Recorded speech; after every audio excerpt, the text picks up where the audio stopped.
Vamos para mais uma aula seguindo as nossas atividades avaliativas, que é a aula de português. Então, a gente vai dar uma olhadinha aqui nos nossos conteúdos, né, que estão dentro da nossa atividade avaliativa, que vocês já estão fazendo as outras disciplinas, e hoje a gente vai ver a atividade de português. Vamos ver quais são os conteúdos. Então, a gente vai revisar um pouquinho de cada um deles. E aqui eu trouxe para vocês a cópia da nossa atividade avaliativa que está com vocês, certo? Então eu fiz um vídeo e vou trabalhar com vocês para tirarmos algumas dúvidas, certo? Então vamos ao texto 1, que é uma leitura, com leitura e interpretação. Número 1. Os professores são pessoas muito especiais em nossas vidas. Com eles, aprendemos muito. Leia o texto que segue e responda as questões. Então, o assunto, o tema do nosso texto é a força do professor. Então, vamos ler juntos. Um guerreiro sem espada, sem faca, foice ou facão, armado só de amor, segurando um giz na mão. O livro é seu escudo, que lhe protege de tudo, que possa lhe causar dor. Por isso eu tenho dito, tenho fé e acredito na força do professor.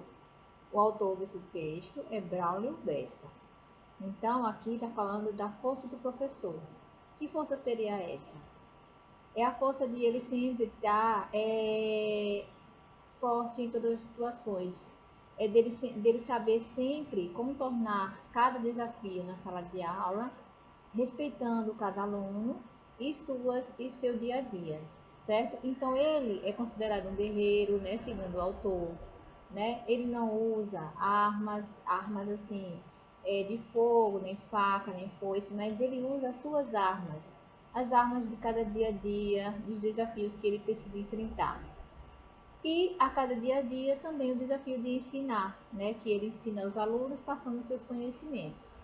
Não só passando, como também fazendo trocas, recebendo dos alunos os conhecimentos que os alunos levam para a sala de aula. E ali na sala de aula ele faz, então, a troca de conhecimentos, professor e aluno, aluno e professor. Então, aqui o autor, ele faz uma análise do papel do professor, daquele que tem força, aquele que supera a cada dia, certo? E aí vocês também podem fazer a análise de vocês sobre o papel do professor. E a seguir a gente vai responder algumas questões relativas a esse texto que a gente acabou de ler. Então, número 1 pergunta: qual o gênero textual apresentado no texto acima? Marque um X para a alternativa certa. Então, aqui nós temos os itens: conto, fábula, notícia e poesia.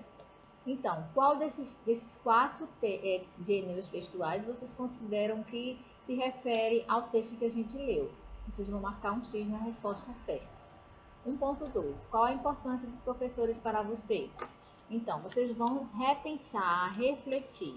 Qual é a importância do professor para mim? O que ele representa? Qual é a mensagem que ele passa? Né? Então, vocês vão escrever a importância do que vocês sabem.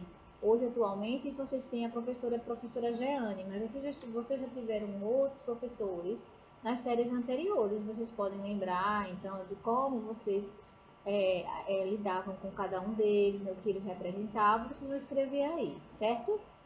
1.3. Retire um verbo de primeira conjugação. Então, relembrando, primeira conjugação. Os verbos, eles têm primeira, segunda e terceira conjugação. A primeira terminada são os verbos terminados em AR, a segunda são os verbos terminados em ER e a terceira conjugação são os verbos terminados em IR. Então, vocês vão olhar lá no texto, voltando o texto, vocês vão procurar um verbo que terminou com a primeira conjugação. Então, vocês vão procurar lá e vão trazer para cá para escrever, certo? Apenas um verbo. 2. Aspectos gramaticais. No texto lido, encontramos a palavra destacada em 2 versos. Essa palavra refere-se a um numeral. Como ela pode ser classificada? Então, voltando de novo aqui ao texto, a gente vai encontrar que no primeiro verso nós temos a palavra grifada, um guerreiro sem espada, e no quarto verso nós temos também a palavra grifada, um giz na mão. Então, vocês olhando para essas palavras grifadas, vocês então vão ver qual é a classificação desse numeral na frase. Como ela pode ser classificada? Em ordinal, cardinal, fracionário ou multiplicativo? Revisando os conteúdos dos livros, vocês vão ver, ou nos vídeos que a tia Jane enviou para vocês sobre os numerais. Certo? 3. Para cada pronome, marque a alternativa, que corresponde à pessoa a quem se dirige. Então, no primeiro retângulo, nós temos o pronome pessoal eu, indica a pessoa que fala, a pessoa de quem se fala, ou a pessoa de quem se fala, ou a pessoa de quem se fala. Então, o primeiro, a pessoa que fala, a pessoa quem fala e a pessoa de quem se fala. Certo? E no segundo retângulo, o pronome pessoal tu indica a pessoa que fala, a pessoa com quem se fala e a pessoa de quem se fala.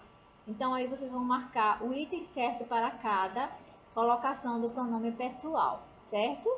Quarta questão. Complete as frases de acordo com as informações indicadas nos parênteses. Então, nós temos a letra A. Os alunos, com a lacuna, um belo trabalho.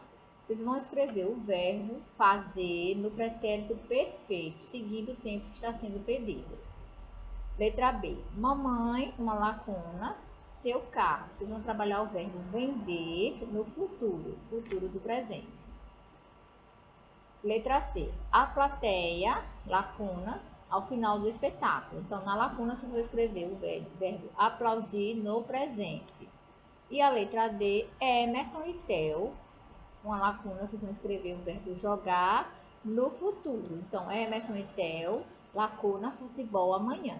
Certo? Então, vocês vão revisar lá no livro de vocês a parte que fala dos verbos nos tempos, né? Que são pedidos.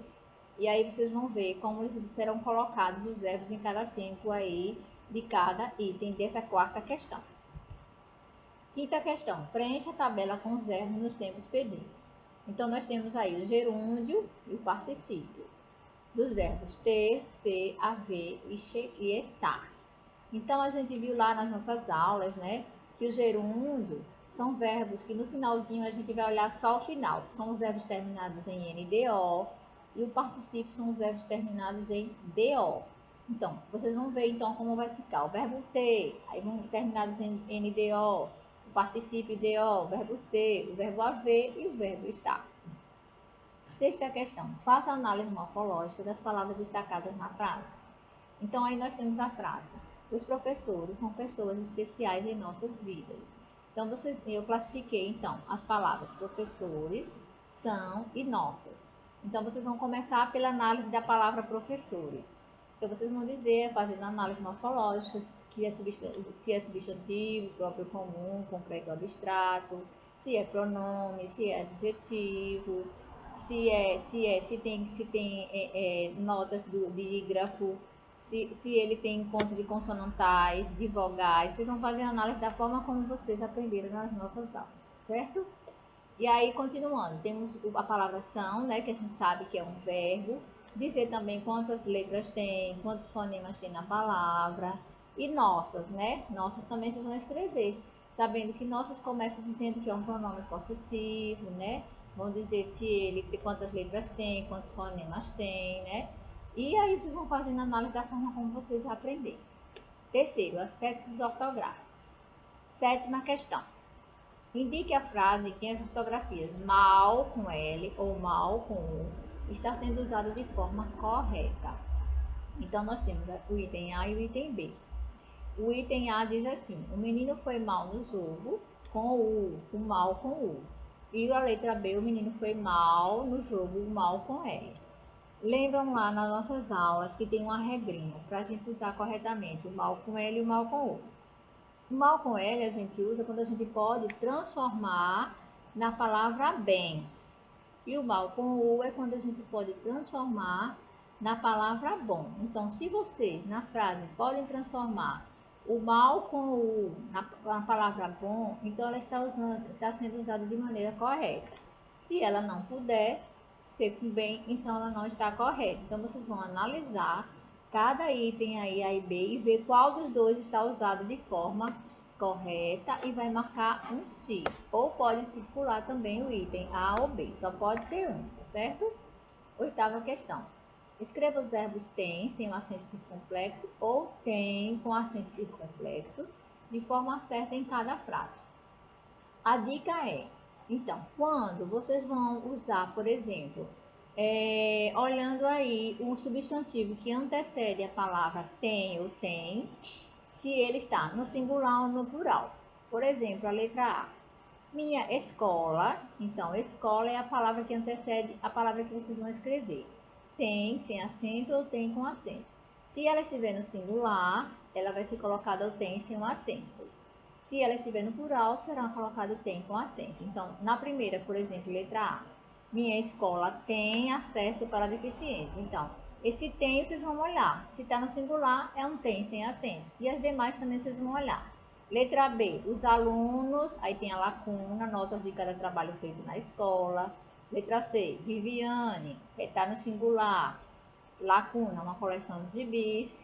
E a letra D, todas as crianças, criança está no plural, direito ao carinho de família. Então, só é observar. A palavrinha que antecede o verbo que vai ser usado tem sem acento ou tem com acento, vocês vão então usar de acordo com o singular ou plural. Se for singular, eu tenho sem acento. Se for plural, eu tenho com acento, tá certo? Então, aqui a gente vai concluindo a nossa atividade avaliativa, certo? Façam tudo com calma, não precisa ter pressa. Escrevam o nome completo em todas as atividades avaliativas. A Giane quer ver todas as avaliativas com o nome completo, porque a atividade avaliativa é um documento e precisa ser feito com o nome completo, certo? Lembrando que início de frase também são letras maiúsculas e nomes próprios também, tá certo? E a Giane acredita muito, muito em vocês, tá bom? Façam tudo com carinho, com calma. Revise